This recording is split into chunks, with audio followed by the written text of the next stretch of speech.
Welcome to MGig. I'm Terina Lee and welcome to our new set. It's nice to be back. On this show, Susie Q will speak to Mary Mihelakos, who's been in the music industry for many years as a band booker and amongst other things. Also, Mark E will speak to Mark Alexander Erber, the owner of Golden Robot Records, and we'll also chat to Matt Ryan later on. Susie Q spoke to Mary Mihelakos earlier on. Hey Mary, welcome to MGig. How are you doing? Oh, great, Susie. Thanks for having me. It's a pleasure to be on your TV show. I'm very, very excited to have you here. You must have been so busy in the last... you've just been inducted. You are in the Hall of Fame for Music Victoria. How's the last period been for you with that? Well, the last 7 months have been really, really quiet. And then when this was announced, it's just gone pretty crazy. I wasn't expecting such a response. I thought it would actually fly under the radar a bit because nothing's going on. But I know that through the social media, I feel very loved. I had no idea that so many people were supporters of mine, and it's quite overwhelming and quite touching. And it's been a pretty crappy year. I haven't worked or earned any money in the last since March, so in the last 7 months. So it's sort of something it's been a nice pickup for me personally. And I think it's a good pickup for every woman in the music industry. I've been doing this since 1990, and I know that it's an industry that is kind of pretty much male-dominated, but we've managed to survive. There were mostly men on stages. There were a handful of women on stages, but when I was just starting out, I started at Triple R as a volunteer when I was 13, 14, going in after school and on my school holidays, and then going to gigs as well. And even though I was underage, somehow I was able to get into shows, pubs and things, because I had older sisters who drove, parents who picked me up and dropped me off and picked me up. And also through my Triple R volunteer work of doing the gig guides, I got to know a lot of the venue bookers, because this was before the days of email. And we had I think fax machines were just sort of pretty new at the time, or they were part of, but a lot of the time you had to ring up the band booker to chase up the fax so I can compile the gig guide. And this was in the, this is the late 80s. So, Beat and Impress gig guides were there, but they weren't sometimes as reliable as they needed to be. So I started sort of being, very aware, because I was going through the gig guides to compile the gig guide for Triple R. I sort of got a good sense of what the Melbourne music scene was in my teens before I started going to those gigs. Yeah. And a lot of the venue bookers got to know me. So by the time I was old enough to go into gigs legally, I was pretty established, and I was pretty good at getting my name in the door way before I started working at Beat. So it's been, I know, I was actually probably the funniest thing. The first thought I put in my head when I got this Hall of Fame award was like, oh, good, I can still get my name on the guest list when gigs are normally good. And that was pretty much the thing I cared about the most. So, well, we do work for free, half the time. Yeah, so that's fair enough. Fair enough. So over your career, you've pretty much done everything in music, haven't you? I mean, you've written for The Age, you've worked in radio stations, you've done venue management, you've booked bands, you've held major events. Can you give because this is a music business show, can you give some advice to someone who wanted to be just like you? Well, it was never a planned thing. I just followed my passion, and I was, sometimes I do think about how lucky I am that I did have something that really, really drove me, and I never had to question my love of music, and it just all happened naturally. It sounds crazy, but I didn't know what else to do, and I was quite motivated, and that's what ended up happening. So I did end up going to uni. I started uni when I was 17. I already was working at the Sarah Sands, helping them do PR, even though I wasn't old enough to be in the venue. And then I got my first booking job, booking the Wayside Inn in South Melbourne, which my school friend Jerome Barazio, who then went on to start Laneway Festival. His dad owned that pub, and then I went on to book the Evelyn. And all this time I had started uni at Swinburne, and I was the first week of uni. I started running the radio station 3SR, writing for the university newspaper about music, and booking the bands as part of the activities, and becoming the activities chair for a couple of years. So I was just involved, and that during that time I was also volunteering at Triple R and also doing a lot of fill-in shows. Never quite had my own show, but you know, there were months where I did someone's show while they went overseas and things like that. So, you know, then, and I was also started writing for Beat when I was at, you know, when I was 18, I think, and then when I started writing for Beat, I started getting more stories. I was also managing a couple of bands, a lot of sort of shoegazer bands like the Earthmen and Blindside. Through all the band management as well, then got to know a lot of people in all walks of the industry. So that also included travelling to Sydney, meeting up with booking agents, going to venues interstate. So it all sort of just came together naturally for me. I didn't even think about it. I was always a massive music fan. There were a lot of women in roles that inspired me. So I remember when I first started booking venues, I wasn't the only woman booking venues, and a lot of the people who were booking venues before me included Linda Geber, who has sadly passed away now, but she was a punters club booker in the late 80s and early 90s before Richard Moffat took it over, and I took over Richard's job at the Evelyn. And the great Trish.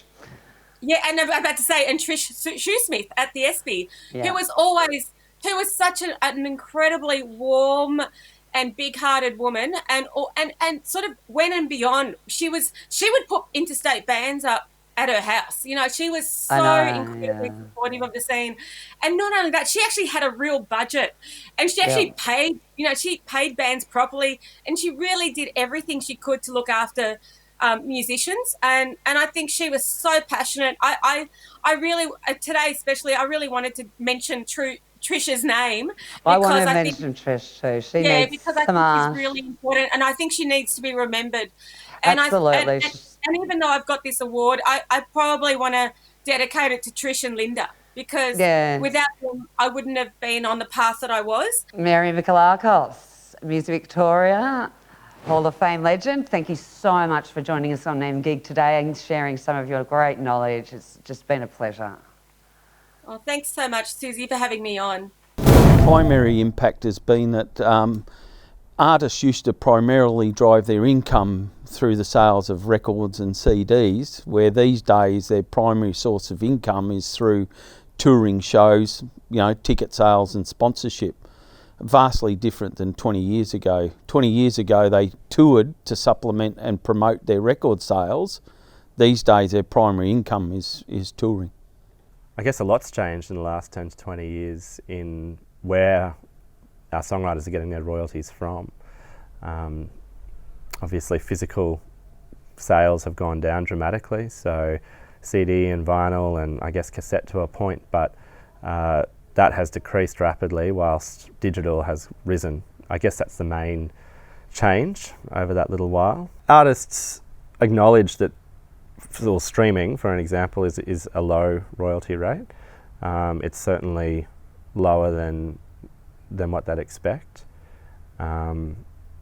However, they do get a lot of data that they wouldn't get from other services. So for example, with radio, you get given the information on radio, you get told you got played on, Triple J, for example. That's great, but here you can say X amount of streams are coming from this particular city, or this song seems to be doing better than this song, or they mightn't even know that they were popular in a country that they're popular in. So in that instance, that data can really shape their set lists for when they play live, or it can shape where they might route a tour. The way a musician can make money, there's 3 basic streams. That would be their music by selling, the albums or tracks on iTunes, their merchandise and touring. Things like Spotify have removed one of those streams. Yeah, well, I think with venues, it's really important that they exist, because without venues and our members or artists, won't have anywhere to play. Touring is a really important part of an artist's cycle. They need to be able to perform live to their fans first and foremost, but it's also a good revenue source. My current job is to try and encourage governments and for Live Nation to get actively involved in trying to secure more venues, whether that be to encourage governments to build them or whether it be that we go and build them ourselves so that we can bring more product into Australia. The demand is there, our fans are telling us they want more product, but there isn't the venues to tour them through. I think it is, yeah, and I think it's a really good thing that people are touring a lot more. I mean, that's a really positive aspect of it, because it's great to see all these bands and old bands coming together and touring again, and the more music flooding the market, especially on the stages, to me that's the best thing ever, you know. So that's a really positive thing. Yeah, I did lots and lots of gigs, all the gigs, and I took myself on tour. I, just booked gigs in all different cities and then went to all their open mic nights and all their shows, and I'd go hang out in Sydney and Brisbane and try and meet as many people as I could. And yeah, that was a good way of doing it for me. Like, made lots of friends and got my name out that way, because I released a single here in Melbourne, when I was first getting my name out. I felt like, okay, this is good, but, I feel like most of the hip-hop people in Melbourne know me, so how can I, do better than this and get my name out further? So I started travelling a lot. And then everyone started inviting me back. And, yeah, I get to play nationally all the time.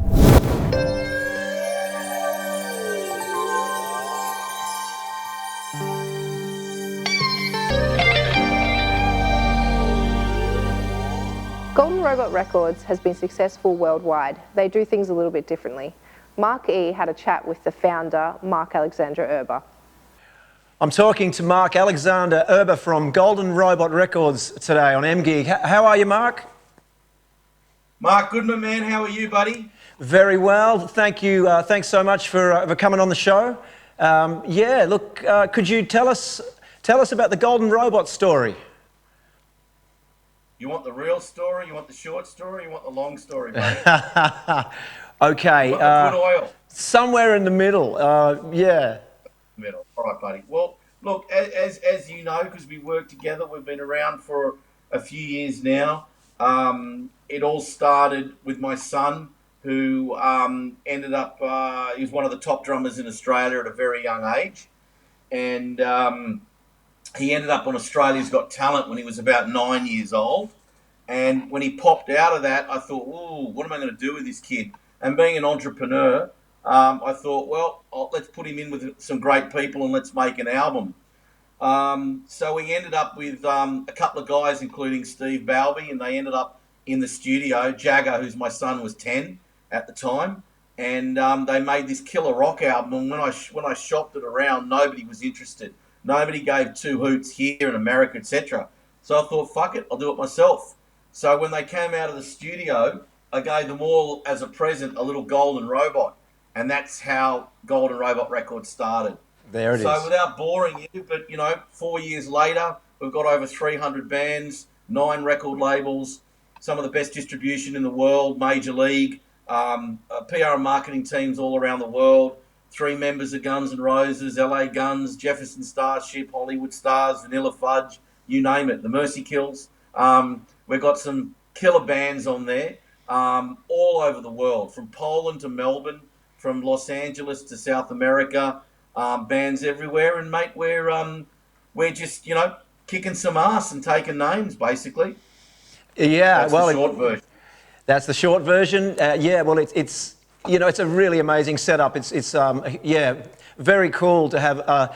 It's a new style of model for a record label. Isn't it? I think it is. I think it's a new style and it's also an old style. I think it's old school to the point where, as you know, I own it all and I've got a lot of people working for me, but I'm in constant contact with the bands. Nothing necessarily gets palmed off.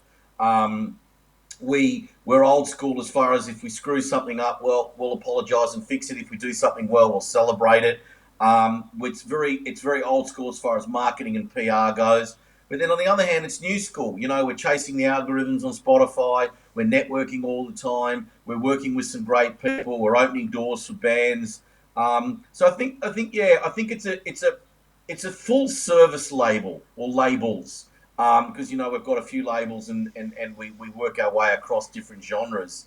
So I think ultimately, yeah, look, it's a good thing for Aussie music. There's a lot of Australian other labels and companies that have no idea what we're doing and how big we've become. And I like that because there's a bit of a tall poppy syndrome here. And, you know, there's a lot of mafia here that are running their own labels that I just think are full of shit. And all they do is put out negative vibes, and anyone that's having a go, they tend to be negative about. So I just don't get involved in that. We just do our own thing and concentrate on America and Europe and China and India and South America, etc. And, you know, doing what we do. So, you know, very happy, man. I think next year is going to be... This year was massive for us, as you know, and I think next year will be even bigger. Yes. Look, it has been a good year for, well, I suppose, you know, not being able to play and tour as usual. A lot of the online activity is I'm sure, gone through the roof. Yeah. But look, yes, well, that's one thing that you know, we love and really drew us to Golden Robot Records. Well, you know, there's a real involvement with the label, you know, where Golden Robot will look at each artist, look at where they're best, you know, positioned, look for the traction, and really be there and guide them, which is, I think, was missing from record labels. I mean, it got to the stage where you wouldn't even consider a record label anymore, would you? They were either after something extremely commercial with a short shelf life, or you just do it yourself, put it out yourself. So to have a record label or working with such a number of labels and with a global network and reach, it's very encouraging and refreshing and exciting. I think you're right. I think, you know, the amount of times you hear people or you see people on social going, oh, you know, we're a record label, and all they're really doing is producing, you know, 57-inch records and charging the band for that pleasure of them making it, and making $20 along the way. That's just a distribution service. That's not a real record label. A real record label is when you invest money. We've invested millions of dollars into this, and we've got the right distro, the right PR marketing, and we're invested in our bands emotionally, spiritually, financially, etc. We don't take on a band unless we're really invested in them across the board, and we treat everyone the same, whether it's an LA Guns, a Gilby Clarke, or, as I said, you know, a member of Guns N' Roses to a local punk band out of Sydney or Newcastle. We're committed to those bands. I mean, obviously there's different budgets, but we're committed to those bands, and really at the end of the day, it's about making a network for them and letting them be part of a family, and letting the band feel comfortable that they're part of something that's got their back. And so you can just go ahead and produce your best music, write, produce, and eventually tour your music, and leave everything else to us, the distribution, the PR, the marketing, etc. And that's worked because the bands feel like they're comfortable, and I love that. And you notice on socials, if we announce someone has joined the family, other bands come on and congratulate them and say, well done. And I haven't seen camaraderie like that since, say, Albert's in the 70s. When they had the Tats, Angels and AC/DC and Vander and Young and all that kind of stuff. So at the end of the day, it's a real family vibe and atmosphere, and we've maintained that. No matter how much we've grown, we've maintained that. So it's cool. It's a really cool vibe. I am actually thinking do festivals together. So we've got enough bands now to be able to do fucking 10 weeks of festivals. So I think that's something we want to look at doing as well. So it's exciting. I'm excited. Yeah, I'm really excited about it all.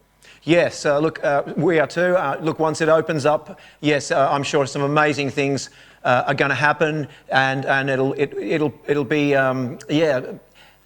So it'll change the whole setup.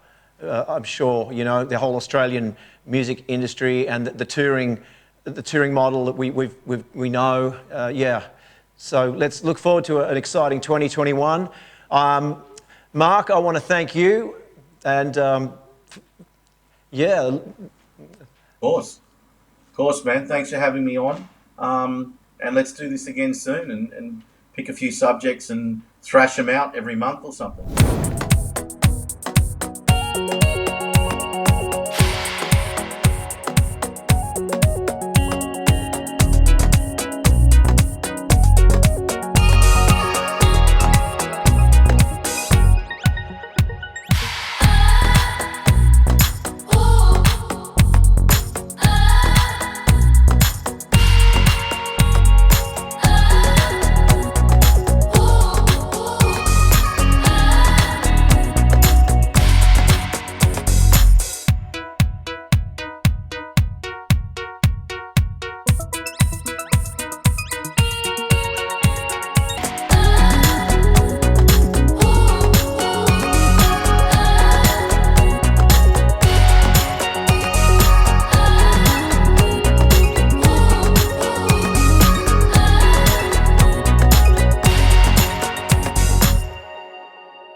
Hey Matt, thanks for joining us for this episode of MGig. How have you been?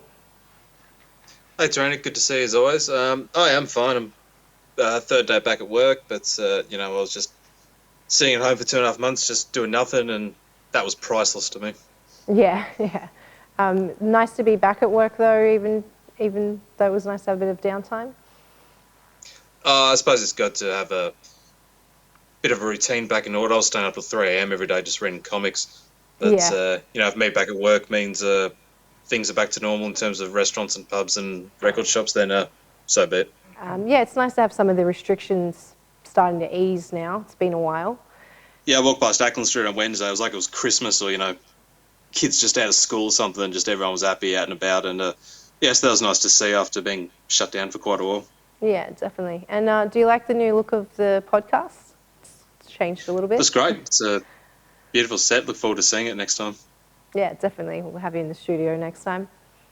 And how is the music scene sort of looking now with some of these restrictions easing? I know there's probably a few things popping up. Well, I know Dog's Bar got gigs starting Sunday. Peptides are back, which is the sort of the dinner show thing they had in between lockdowns. But seems like a lot of places, like Last Chance are opening tonight. The Old Bar open on Monday. I think just not gigs, but just open the doors, which is something. And hopefully the next step will be gigs, even if it is in a limited capacity. Yeah, it's a good start. Definitely. And I think at the moment they're saying you could only have live music outside, which is obviously going to be a bit of a stretch for some local venues. Yeah, you know, it's one of those things that it might be a hassle, but I know that Dog's Bar are thinking of putting gigs out on the in the car park where they're going to have their extended. They got the extended area to put the gigs in. I think it's one of those things that they'll just find a way to do it because music's such an integral part of their business. They'll just find a way to keep it going. And I think a lot of places will do the same. They'll just adapt to the circumstances. Yeah, I think Susie also mentioned they're looking at like putting up sort of pop-up sort of stages to do some live music, which would be awesome.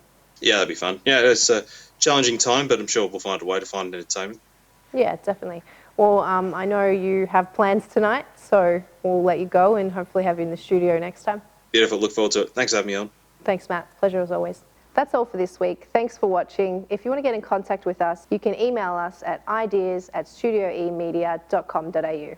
We'll see you next week. Bye for now.